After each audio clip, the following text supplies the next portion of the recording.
Hey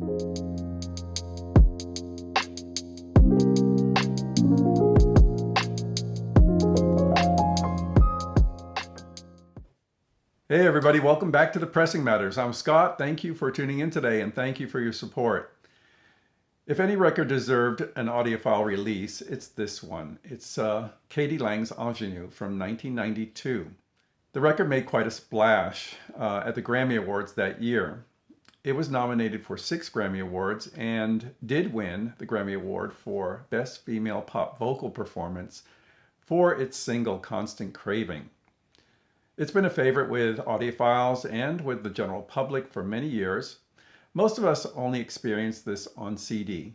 If you go to Discogs, you can look and you'll see one vinyl release that was early on in 1992 in Europe, and the rest of the world got CDs or cassettes, pretty much. It wasn't until the 25th anniversary that we got a 2-record set that included her MTV Unplugged performance on the 2nd disc. All vinyl editions up to this point were cut from digital, so there was never an all-analog release of this until now. The original recording was done on analog tape, and Chris Bellman used that original analog tape to create this version. Because Sound Matters is a company that has recently dipped their toe into the audiophile market, they started out, interestingly, with 3 one-steps coming out at the same time for the band Linkin Park.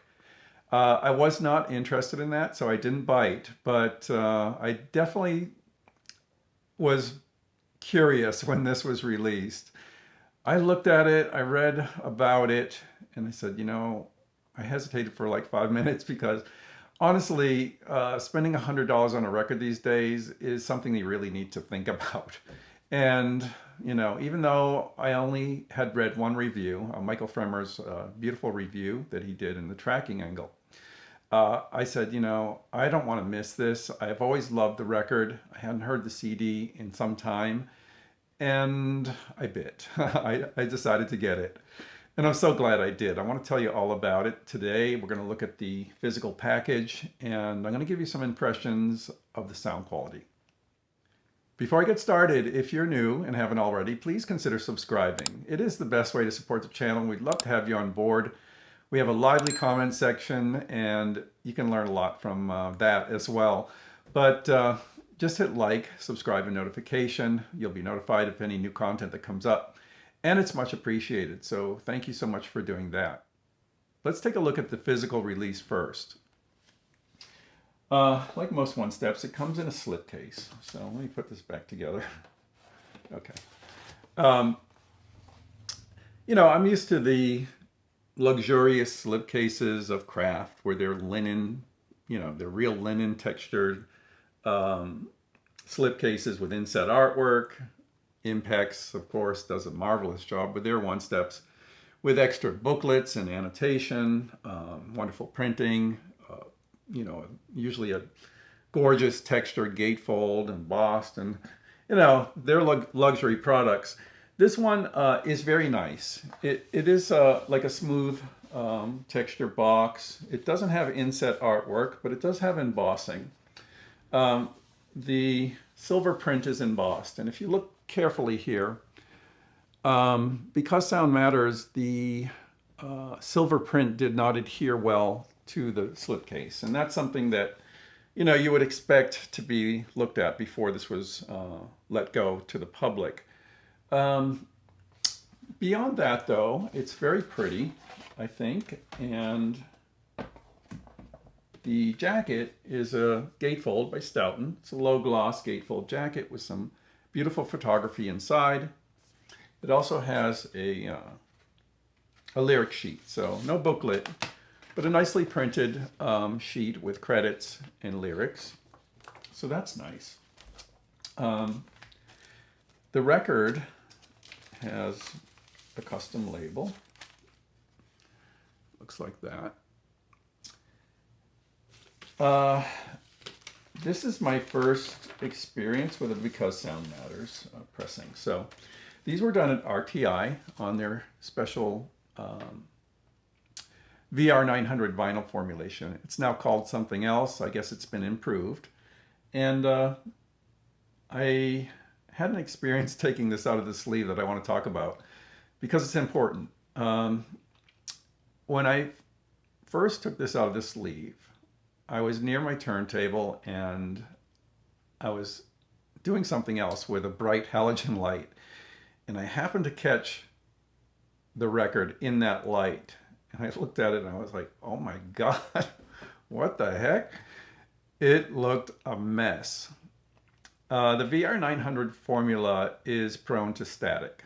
So that's one thing. But the record had like a greasy film, an oil on it. It's probably pressing residue. And the static had attracted dust and it just looked awful. I was like, I'm not going to play this. I put it on the VPI 16.5 vacuum cleaner and gave it a couple of cleans, and it cleaned up pretty well. I did put it on the turntable and gave it my first play, and I was like, oh damn, this ticks and save me. So I was like, don't play anymore, hold off, we have a solution. I made an emergency call to my friend Oswaldo Martinez, and we were going to a concert that weekend. And I said, Oz, please, could you please bring your degritter? I got the K.D Lang one step and it needs the degritter treatment. So we went to see Steve Hackett. He brought over the degritter and we went off to the concert, which was wonderful, by the way. And he left the degritter here and I gave it 2 cycles, 2 heavy cycles. And what came out was pristine. It was beautiful. I'm going to just talk about my general impressions of the sound, a couple of highlights. One thing I want to talk about, though, are reports of sibilance on this record. If you're familiar with the CD, you know that the S sounds on this recording can be a little hot. Sibilance sometimes can be distracting, but I found on the systems I'm playing it on that this wasn't an issue for me. It's nothing like the CD. I played this on both of my front ends. One is the VPI Scout with the classic platter upgrade, and the $4,000 Phasmation PP500, which is in for review. And honestly, I didn't hear any distracting sibilance on this record. I also played it on the Perpetuum Ebner, which has an Ortophon Quintet Black S, which is a Shibata stylus, and the same thing. You know, to me, it's kind of there in the recording. I feel like whatever Chris Bellman did to this, he made it so it's not a distraction whatsoever. If played back, if cleaned and played back on a well set up system, I don't think this is going to be an issue. And I wouldn't let reports of sibilance keep you from getting this if you're at all interested in this record. Right from the opening of Save Me, I knew we were in for a treat. It starts out of inky black silence with some light percussion and a guitar strum, and then the bass comes in and the music feels like it's flooding your room.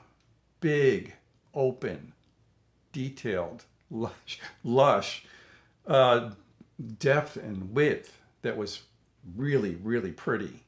Powerful dynamics, not in your face, not edgy, just smooth and lush and beautiful. It was so pretty. And when the voice comes in, it's front and center, a little forward, but I don't consider that a detriment at all.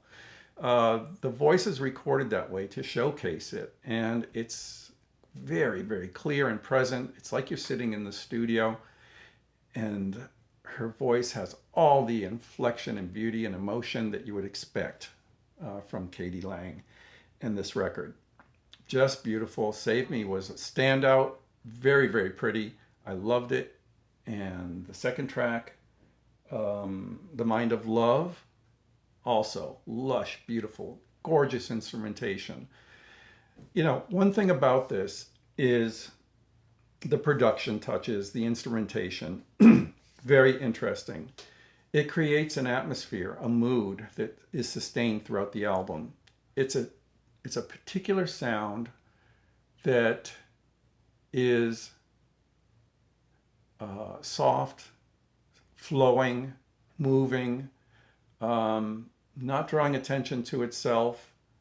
There's beautiful string arrangements in some of these cuts. There's interesting instrumentation besides the acoustic guitars and bass. There's accordion and cello and strings and viola and different things that give this a lush atmosphere that's so pretty. The Mind of Love was absolutely gorgeous. Beautiful, beautiful sound. Miss Chatelaine, which is the third cut and the second single. Now, I, have heard that many times. I remember the video vividly. And I didn't think anything could really surprise me, but the arrangements were just so interesting. I was drawn into this record like never before. The CD just didn't do that to me. And this record did.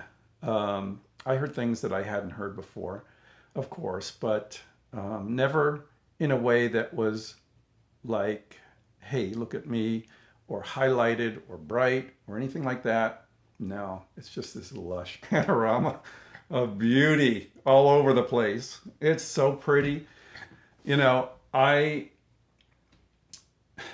not going to go through every track, but I will say that, the sequencing alone on side A is so well done.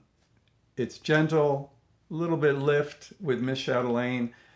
Wash Me Clean follows that, and that's like a showcase for the voice. I think that's the one track where the voice is really set in relief and you hear everything. The soaring vocal, the delicate whispering, the dynamic range is very realistic on this. It pulls and ebbs and flows beautifully, just like live music.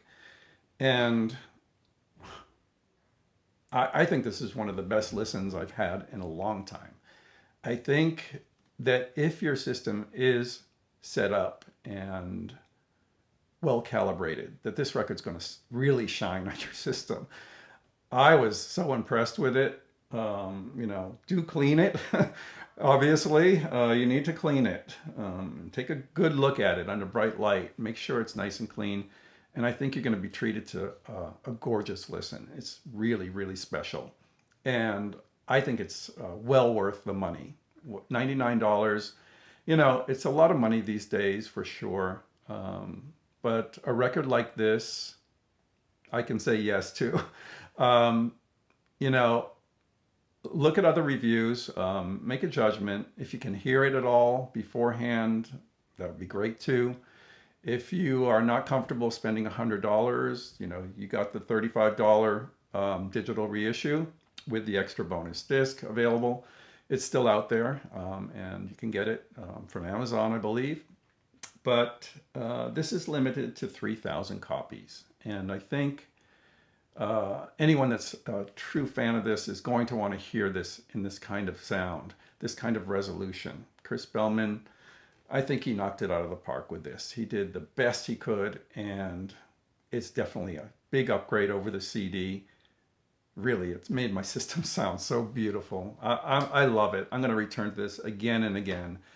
To me, it's a demo disc. It really sounds beautiful, and the songwriting is so strong.